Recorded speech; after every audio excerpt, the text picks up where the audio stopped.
Monster Hunter Now's first event happened last weekend, and let's just say it has a lot of room for improvement. In this video, we will be talking about the Diablos invasion event and how it can be improved for future events.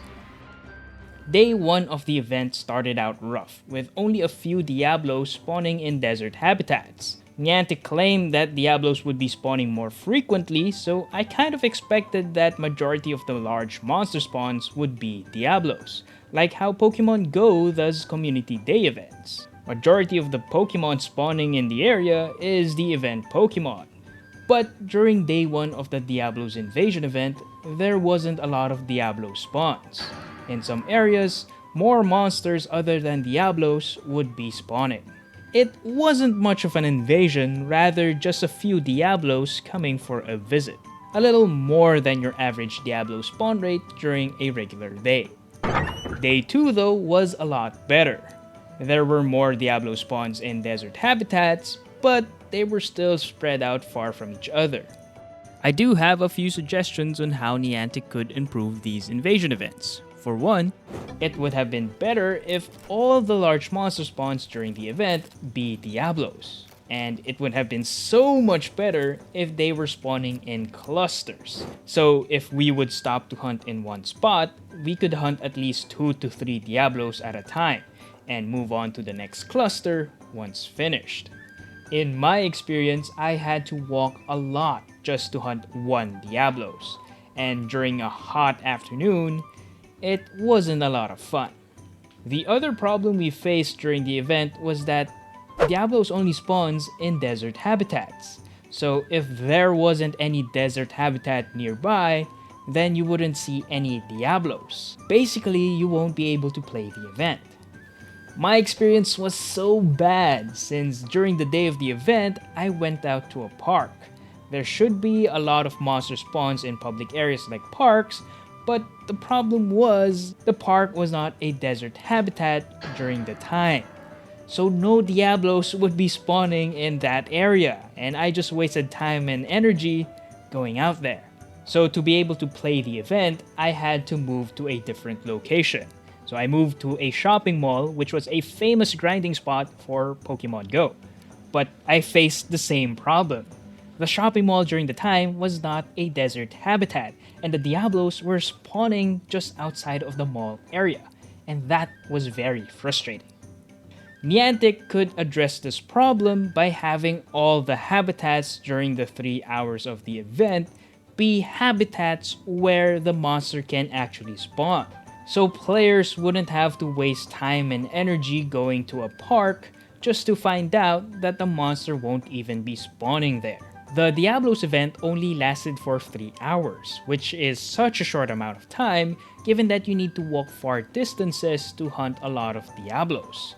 The spawn points were so spread apart, you would need time to walk to one spot to another. If you manage to clear all of the Diablos in one area, they won't be respawning anytime soon. Within the 1 to 4 p.m. schedule, habitats will only refresh large monster spawns once. You will be forced to find another desert habitat to hunt more Diablos. And mind you, not all of the habitats are desert habitats.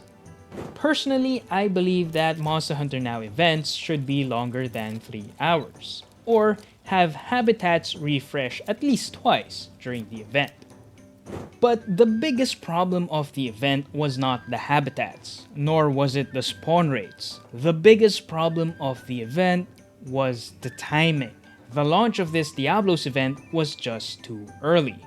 This event happened just about a week after launch, and majority of the players did not have the right gear to fight against a 5-star monster. Sure, you made Diablos available for hunters with HR 11 and above, but that doesn't mean they can hunt a 5-star monster. Even if hunters with grade 3 or 4 weapons and armor form a hunting party, fighting a 5-star monster would still be a challenge. It all came down to timing, and this event was just released too early. Release this event maybe a week or two later, and more players could have enjoyed this event. To be honest with you, I wasn't ready for this event as well. My Jiro's Sword and Shield was stuck at grade 4 because I couldn't find the prime scales I needed. So hunting Diablos during the event was certainly a challenge. Thankfully, I ran into an HR41 player and he carried me throughout the hunt. I managed to hunt 1 Diablos and complete the event quests. Here are some of the AR photos I took during the event, and my old phone just couldn't handle this AR feature, so it produced some very interesting photos. That's another thing Niantic could improve upon: the event quest rewards. They were kind of underwhelming. We only got 2 event quests, which could be completed with only 1 Diablos, and these quests only rewarded us with 3,000 zennies each and HR points. I'd gladly take the zennies, but players could have used rewards like additional first aid meds or potions. Most players would run out of healing items even before the event timer was over, so rewarding us players with more healing items would allow us to enjoy the event even more. Maybe Niantic could also reward us with a monster encounter reward, just like in Pokemon Go. They did Shadow Drop Black Diablos and it was such a rare encounter. So a monster encounter reward would have been very exciting.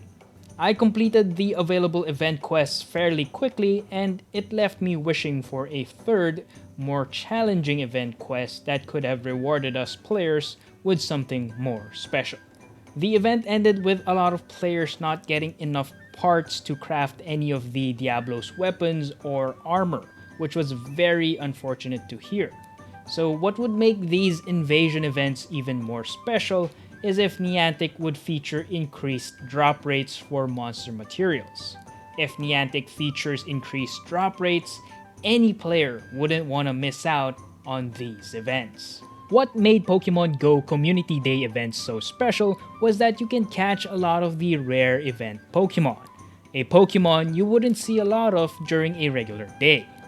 And by the end of the event, players were rewarded with enough candies to be able to evolve the Pokemon to their final form. So the same should be done for Monster Hunter Now events. Players who played during the event should be rewarded with enough materials to be able to craft armor and weapons from the event monster. Now this is Monster Hunter Now's first event, so we can't expect it to be perfect. But hopefully for future events, all players could enjoy hunting some monsters. Which monster do you think will invade our world next? Let me know your guess in the comment section below. I also want to hear your experience during the Diablos invasion event, things you liked and things you want improved. If you found this video helpful, leave a like to support the channel, and don't forget to subscribe for more Monster Hunter Now content. You can check out my other videos, but that's all for now. Thanks for watching.